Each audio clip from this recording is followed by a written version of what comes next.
Students, आज का हमारा टॉपिक है एडम स्मिथ का आर्थिक विकास सिद्धांत। एडम स्मिथ ने एक बुक प्रकाशित की थी, द वेल्थ ऑफ नेशंस, या जिसका पूरा नाम है an inquiry into the nature and the causes of wealth of nations, जो 1776 को पब्लिश हुई थी। इसमें उन्होंने बताया था कि विभिन्न देशों के बीच में जो आर्थिक समस्या होती है, इनके लेख को उन्होंने इस बुक में छापा था और उन लेखों के हिसाब से फिर इस सिद्धांत को बनाया गया। अर्थात हम कह सकते हैं कि ये सिद्धांत एक सिद्धांत नहीं है, अपितु विभिन्न लेखों द्वारा बनाया गया है। तो अब इस सिद्धांत की जो मान्यताएं हैं उन पे हम नज़र डालते हैं। जो फर्स्ट है, भूमि की पूर्ति स्थिर यानी कि supply of land can not be increase. जो सेकंड है, श्रम की असीमित पूर्ति। थर्ड है आपका श्रम की उत्पादकता में वृद्धि, और वृद्धि के इन्होंने दो कारण बताए, श्रम विभाजन एवं पूंजी संचय द्वारा। फोर्थ है आपका बाजार अर्थव्यवस्था। जो बाजार की अर्थव्यवस्था है वो पूर्ण प्रतियोगिता पर है। उसके बाद निवेश अंतर्जात तत्व एवं बचत से निर्धारित।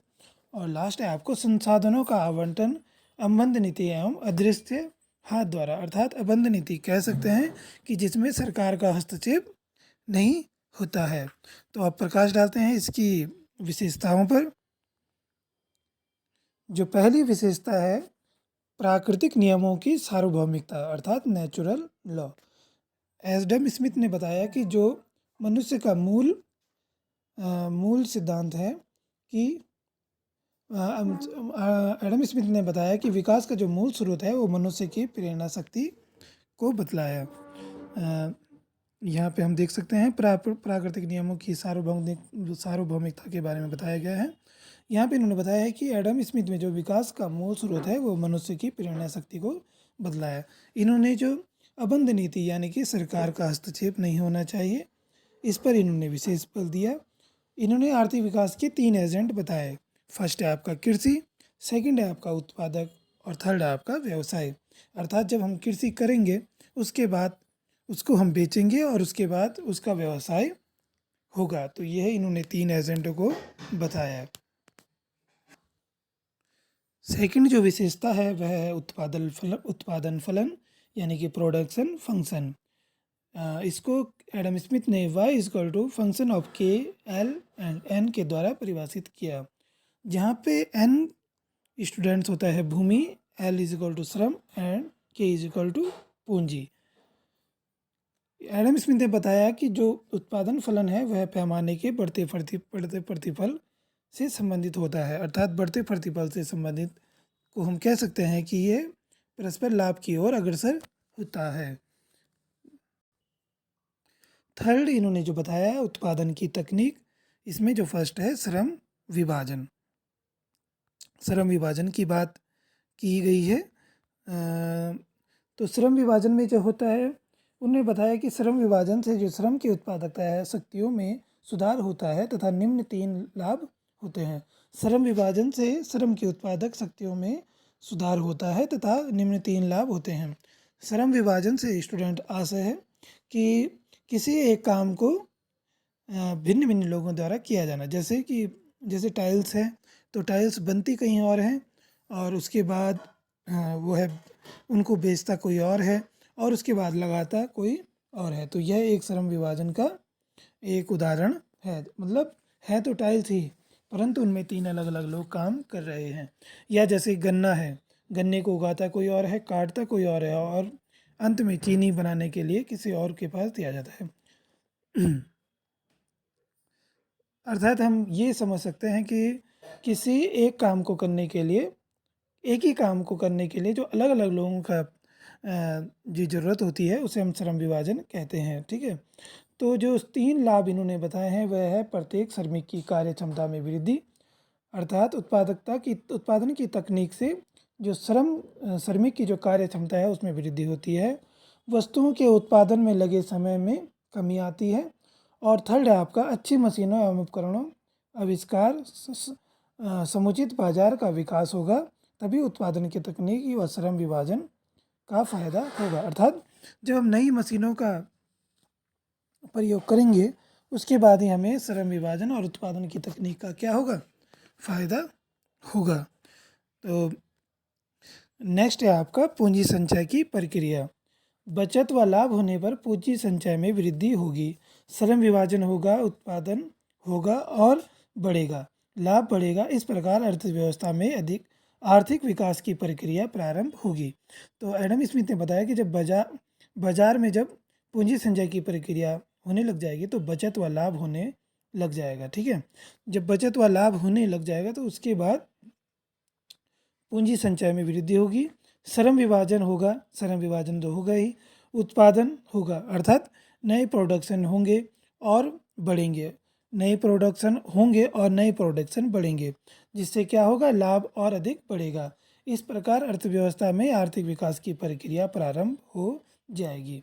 अर्थात जो उत्पादन फलन और उत्पादन की तकनीक या श्रम विभाजन के बाद जो अतिरिक्त पैसा मनुष्य के पास आ रहा था वह उसको और अधिक लाभ कमाने के लिए लगाएगा, जिससे क्या होगा, उसके लाभ में और अधिक वृद्धि होगी और यह आर्थिक विकास की प्रक्रिया प्रारंभ हो जाएगी।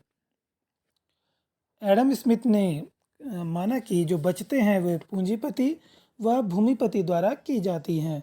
श्रमिक वर्ग बचत नहीं कर पाता क्योंकि उनकी मजदूरी जीवन निर्वाह तक ही निकल जाती है। ठीक है, जो श्रमिक है वह बचत नहीं कर पाता है एडम स्मिथ के अनुसार, जबकि सिर्फ जो पूंजीपति हैं और जो भूमिपति हैं, जिनका लैंड है और जिनका कैपिटल है लगा हुआ, वही बचत कर पाते हैं, अर्थात वही लाभ अर्जित कर पाते हैं।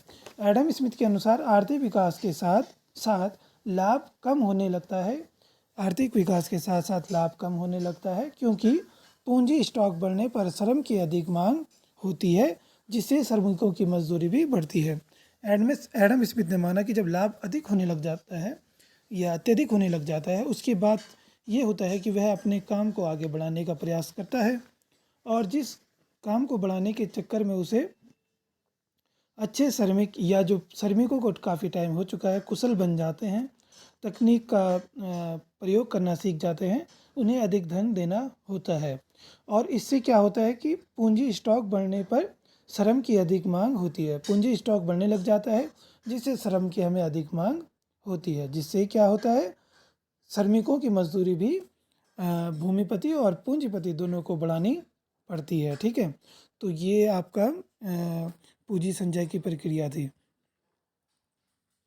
नेक्स्ट जो विशेषता है एडम स्मिथ ने बताई कि विकास की जो प्रक्रिया है वह संचयी होती है, अर्थात एक समय बाद वह स्थिर अवस्था में आ जाती है।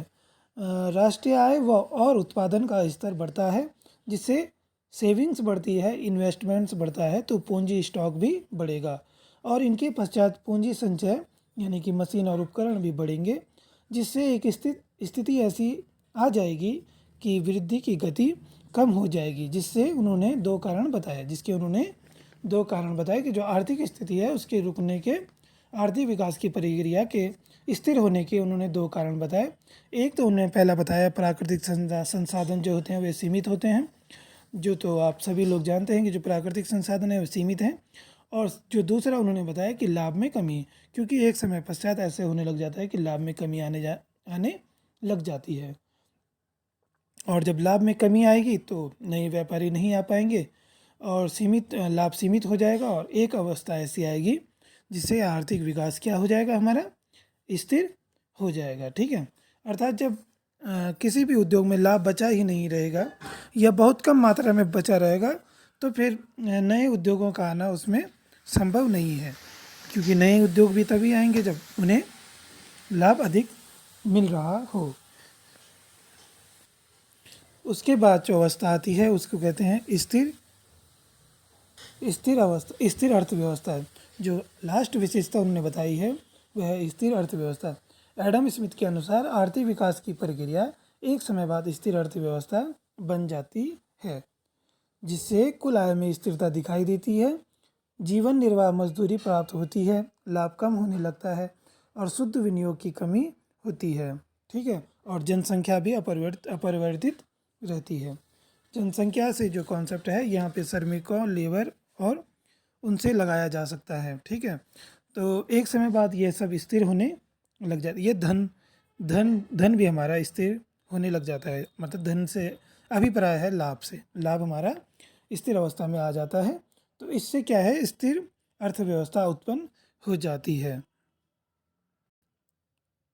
अब हम डिस्कस करेंगे कुछ सिद्धांत की आलोचनाएं, एडम स्मिथ के आर्थिक विकास सिद्धांत की आलोचनाएं। एडम स्मिथ ने कहा कि जो भूमिपति हैं और जो पूंजीपति हैं या साहूकार हैं, केवल वही बचत करते हैं, जबकि आमतौर पर ऐसा नहीं देखा जाता है। जो आय प्राप्तकर्ता भी होते हैं वह भी बचत करते हैं। सार्वजनिक क्षेत्र की उपेक्षा की है। एडम स्मिथ ने सार्वजनिक क्षेत्र की उपेक्षा की है, जबकि ऐसा भी उद्योग होते हैं जहाँ पे सरकार के हस्तक्षेप से अच्छा मुनाफा कमाया जा सकता है। एग्जाम्पल के तौर पे हम रेलवे ले सकते हैं, जिसपे पूर्ण रूप से, अब तो खैर नहीं है, पर पहले पूर्ण रूप से सरकार का ही हाथ था और अच्छे मुनाफे में भी चल रही थी। थर्ड, आप मान सकते हैं उद्यमी वर्ग की उपेक्षा की है, जबकि जो सुपीटर हमारे अर्थशास्त्री हैं उन्होंने उद्यमी को केंद्र बिंदु माना है आर्थिक विकास के लिए। ठीक है। जो स्थिर अवस्था जो अर्थव्यवस्था की आती है उसका उन्होंने स्पष्टीकरण नहीं दिया है। पूर्ण प्रतियोगिता, यह सिद्धांत पूर्ण प्रतियोगिता की धारणा पर आधारित है, जबकि किसी भी अर्थव्यवस्था में अबंध या पूर्ण प्रतियोगिता नहीं पाई जाती है।